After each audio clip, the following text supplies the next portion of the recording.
Welcome back to the Mindset Project podcast, the podcast which gives you the tools to develop a strong mindset and gives you that dose of positivity. I hope you're all doing well, staying fit and staying safe.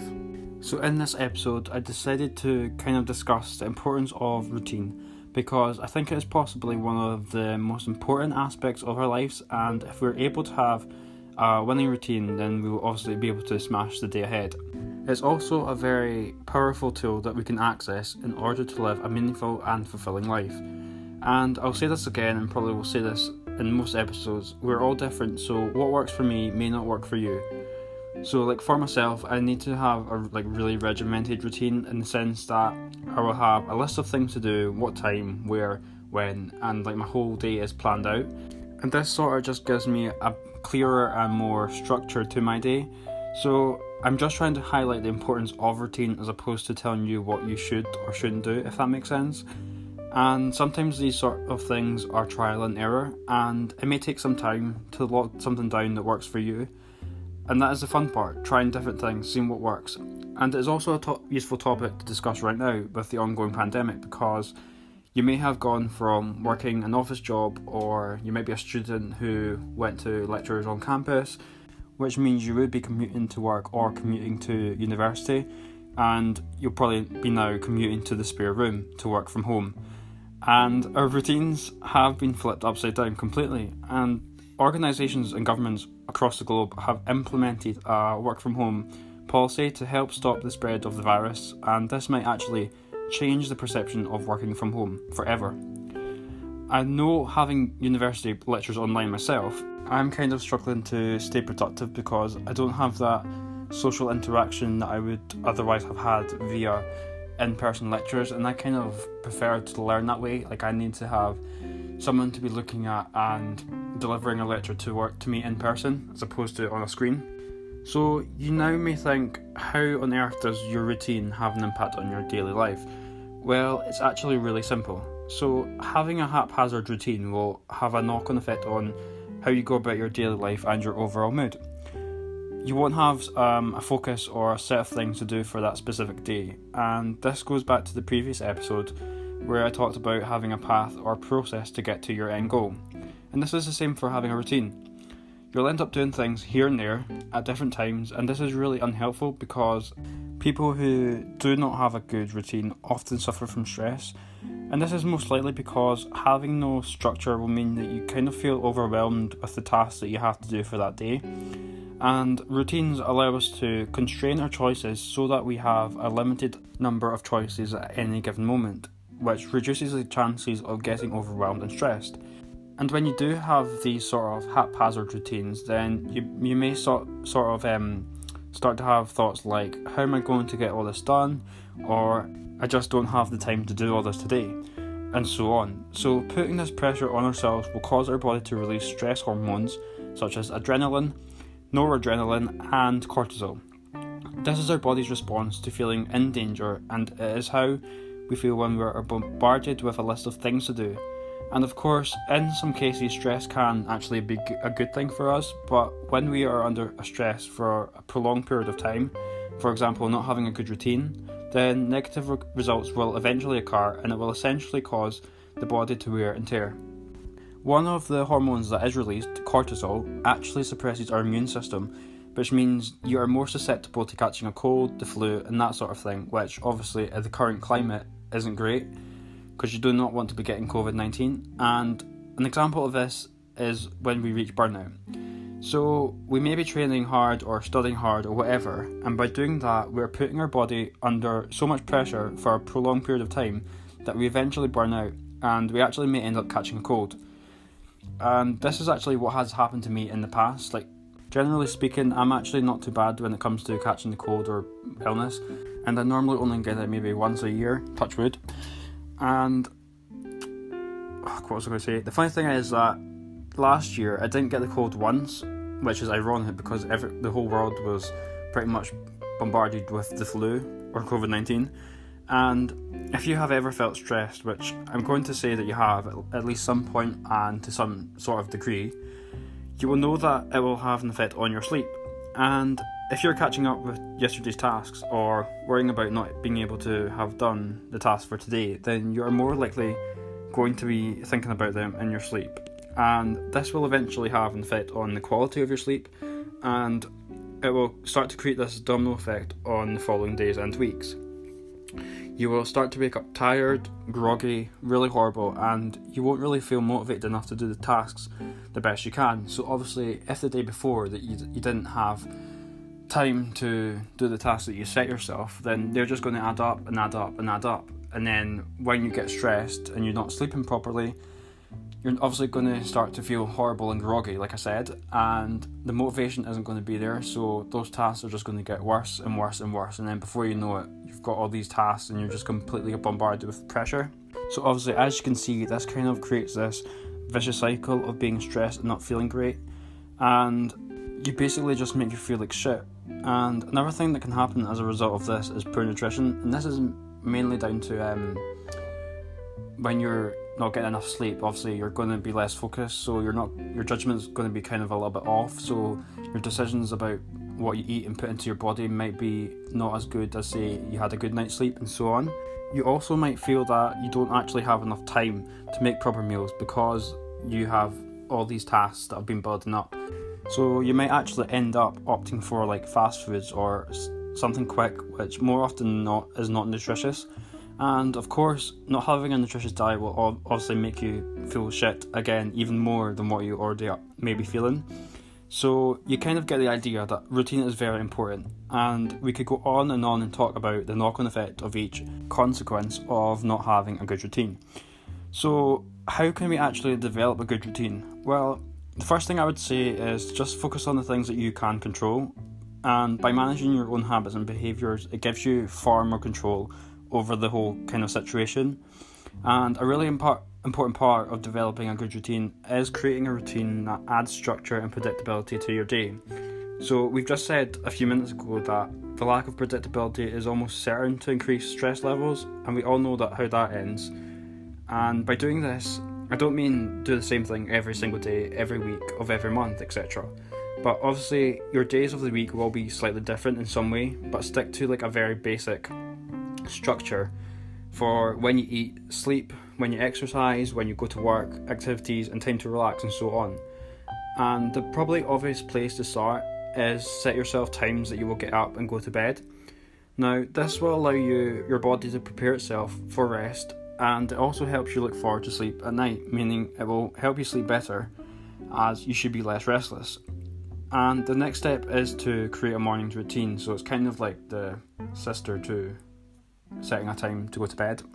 And I would probably say that this is probably the most important sort of routine to have, because it can really determine how you feel for the rest of your day.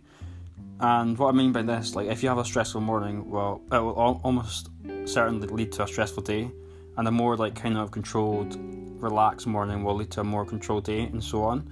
So a great saying is the early bird catches the worm, and basically if you get up early before everyone else, then you will automatically feel like you've kind of achieved something more than someone else who hadn't got up at that time, if that makes sense.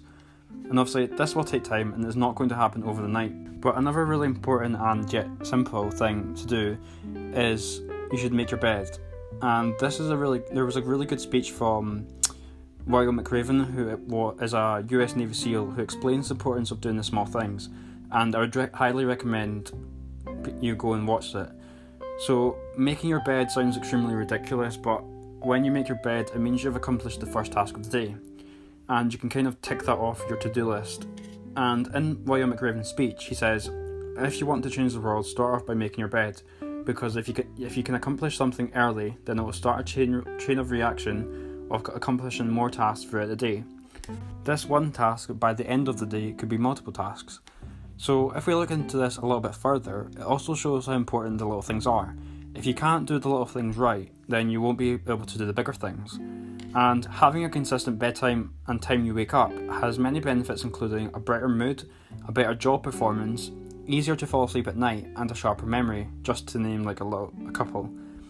And I know myself that one thing that I'm trying to do to improve my own morning routine is to limit my screen time, as I'm really bad for waking up and then just going straight onto my phone to like check social media or the news or whatever. And I started solving a Rubik's Cube every morning or reading a book to try and start stimulating my brain for the day ahead. And another way to do this is through exercise. A lot of people prefer going a walk, a run, or even yoga would be a good way to do some sort of physical movement to get the body moving. And as I've said before, it really is what you prefer to do, so try different things and see what works for you, because at the end of the day we are all different, so we will respond differently to different activities and different methods of doing things. The next thing I would recommend would be to rehydrate, and this is quite an important thing to do, but a lot of people overlook it. But when you think about it, you have been asleep for 7-9 hours, maybe 10, and that whole time you might have went the whole time without a drink, so you're definitely going to be dehydrated. Like, imagine if you went that length of time during the day without a drink, you probably wouldn't go that time without a drink. Being hydrated will also mean that you won't crave certain foods in the morning, normally unhealthy foods, because when we crave foods or unhealthy things, it's often down to the fact that we're actually dehydrated. So make sure that you do drink your water the first thing when you wake up. And the next thing is breakfast. Now, I understand that a lot of people listening may not like eating in the morning and it might make them feel sick, but to me it's definitely the most important meal of the day, and it's probably my favourite. Like, I could happily have breakfast and then leave lunch and dinner for the rest of the day. But if you are someone who isn't a fan of breakfast, just make sure that you have something like a piece of fruit, such as a banana, or something like a slice of toast, just something that will help replenish your energy and kickstart your metabolism.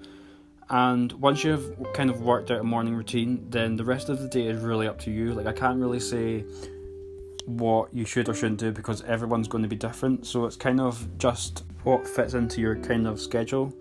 And like I said, this is kind of highly dependent on what you do during your day, if you're working or you're studying. And if you do have a very predictable work hours, like 9 to 5, then this makes it a lot easier for you.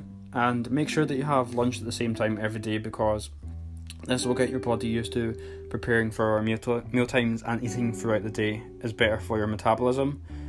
I think this also adds to the predictability of the day, and it just means that you have that better ability to play around with that, if that makes sense. And of course, if you are working and have a set lunchtime, then that isn't that bad either, because you'll know when to have lunch each day. So the kind of key thing is just make sure that your routine is very predictable, because that kind of like mitigates the effect of feeling stressed. So we've kind of talked about morning routine and what we do throughout the day, and the final main component of a daily routine is probably our pre-bed routine. And I think this is another important part of my daily routine, because I feel like for me, how bad or good it is will have an effect on the quality of my sleep. Now, I would say don't look at your screen about an hour to 2 hours before going to bed, because your TV emits blue light, which keeps our brains reactive, and we will be wanting to get ready for rest, not, make it more reactive. And one way in which you can get over this is obviously just not look at screens for that amount of time, or you can get a pair of blue light blocker glasses. I personally don't know how expensive they are, as I don't wear them because I've got normal prescription glasses, but they might be something that you should look into getting. And people who I know who use them have said that it does really help improve their sleep by buying them, but I've not had them before, so I can't tell you firsthand if they work or not, but they could be something worth investing in. I also like to read a book or do a bit of yoga to just wind down from the day. I think yoga is also a good option if you have a strenuous job like carrying book boxes, or have had some sort of tough gym session and have sore muscles, because I personally feel like if my muscles are stretched before I go to bed, I kind of sleep a little bit better. There's like nothing worse when you're got really like tight shoulders or tight legs and your quality of sleep just isn't great. So that is also a good option that I would recommend. So I've kind of discussed the overall importance of a good routine and how that can kind of be achieved. And I think it would be kind of a good idea to give you an insight into what my own routine looks like. So basically I wake up at 6 a.m. every morning, and as soon as I wake up I'll solve a Rubik's Cube or read a book. I will then have a drink of water along with my vitamins, and then I will sit and have breakfast. And I do like to take my time in the morning, So it could take me around 30 minutes to 45 minutes just to eat my breakfast. And all I have is like a bowl of porridge with a scoop of protein, a banana, and sometimes I have those like Belvita breakfast biscuits. Like I normally used to have 3 pancakes, but I've not had them since the pandemic's gone on, which is kind of sad, but I mean, I think it's better that I've not actually had them, to be honest. And then once my breakfast is settled, I will then do yoga, and not much, I don't do much, like I don't do like a whole like yoga routine as such, but I just do like a couple of poses to get my joints mobile and kind of release my body from having slept in the same position for 9 hours.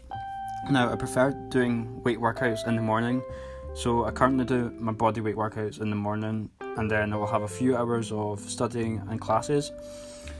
Then I have lunch about 11/11:30, and the reason I have lunch this early is because I would normally be training or swimming at 1:30 most days, so that would give me, so having lunch at that time will give me enough time for my food to digest.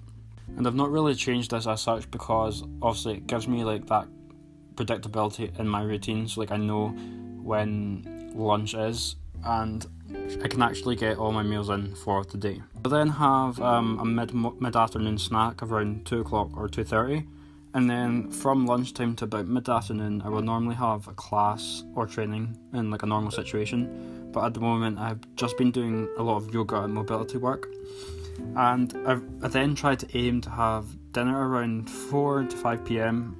And the next kind of like big thing in my routine is actually quite recently I've started having cold baths, and I personally just feel like this helps my muscles relax, and obviously a benefit of having a cold bath is it boosts your immune system as well, which obviously in the current climate you want to do everything you can to boost your immune system, but obviously I'm not saying that you should plunge yourself into like really cold bath. It's not for everyone, but if it's something you want to try, then I would advise and try it. And then after that I'll probably watch like one episode on Netflix just to kind of like wind myself down, and then from 7:30 onwards I will either meditate, read a book, or do yoga. And I will always fill out my logbook and my goal sheets before I go to bed, and then after that I will do a pre-bed stretch, as I feel like this kind of like helps me sleep quicker as I'm more relaxed and my muscles aren't so like tight. And I aim to be in bed for 9 p.m. or 9:30, as that gives me about 9 hours of sleep from waking at 6 a.m. And as you can kind of see, my routine is very clear, consistent, and it isn't too complicated. Even at the weekend I don't sway too much off this routine. Even perhaps on Sunday I might have an extra hour in bed. It just really depends on how busy my week has been that week. So if I'm feeling a little bit tired, then obviously I will want to make sure that I'm actually fully rested. But generally speaking, I do stick to that routine no matter what. And going back to the question I said at the start, how does routine have an impact on your life? Well, firstly, routine obviously makes us far more efficient in our day-to-day business because it creates a sense of predictability and structure to our lives. And this is because we know exactly what tasks have to be done without having to contemplate or think too much about doing them, which would happen with a lack of routine. And since we know what tasks we have to do, we don't really need to plan as much because it should eventually happen naturally. And another really important thing is that it saves us time, which is our most valuable resource. And having a clear path of tasks to follow allows us to set aside time in our day to carry out these tasks, meaning that we can free up some time which can be used for relaxation. And the biggest thing is that it leaves us less stressed. And being less stressed will obviously increase our focus, which means we can get the most important tasks done, and done more proficiently, as well as doing them regularly. And ultimately it builds your self-confidence because we can achieve our goals, and having a good routine means we are in control of our own situation. Now, I'm kind of going on like a little tangent here, and when I said it can make us more proficient, and one way that we can do this is that before we go to bed at night, we can kind of set up our own morning routine before we even go to bed. And what I mean by this is, say you want to go for your run, set your running clothes or your running shoes at the side of your bed, so as soon as you wake up you can just stick them on, put your shoes on, and then go for your run.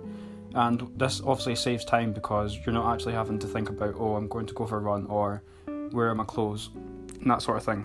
And that kind of I used to do this when I was swimming. Well, I still do swimming, but obviously not at the minute. But if I had an early morning session, I would have my bag packed, and I would have my shoes ready, I would have my breakfast ready, just so that as soon as I wake up, if it's basically just a case of doing one thing after another, and I'm not actually having to waste time thinking about doing it, if that makes sense.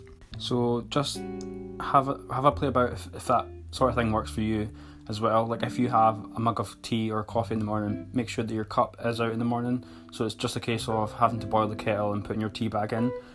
And obviously this just means that you're going to be more efficient and you're not going to waste as much time in the morning, so you're going to get the most out of the tasks that you're doing. So I hope that this episode helped you kind of give you an insight into the importance of having a very good routine, because it helps build your confidence and reduces stress and just makes you feel a lot better in your own self. Like, I do know this is kind of a very short episode, so if there is anything else you want me to talk about in regards to routine, I can do a part 2 if that is something that you would like, or I could even do a more in-depth episode at a later date. Just give me like a DM on the Mindset Project Instagram page, or even just directly message me on my personal. And with that, I will say thank you for listening for this episode. Stay safe, stay positive, and I will see you on the next one.